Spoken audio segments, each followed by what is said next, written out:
Друзья, 1 июля произошел исторический поворотный момент в развитии нашего государства. Большинство избирателей как в целом по стране, так и у нас в республике проголосовало за поправки в Конституцию Российской Федерации. У нас в Якутии голосование прошло успешно, без нарушений и жалоб. Работали 820 участков, явка по республике составила 55,5%. Я хотел бы поблагодарить всех, кто исполнил свой гражданский долг и пришел на избирательный участок выразить свое мнение.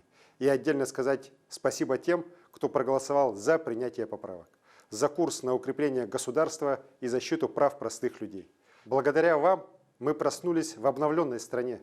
В нашем основном законе теперь закреплен приоритет российского права над международным, защита суверенитета России и ее территориальной целостности, защита исторической правды, развитие самобытной культуры и языков всех народов России, сохранение нашей уникальной природы. Для меня, как для главы региона, главная суть новых конституционных положений – это бережное отношение к каждому человеку и повышение качества жизни людей.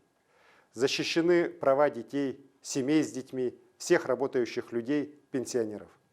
Государство гарантирует обязательную ежегодную индексацию пенсий, пособий и других социальных выплат.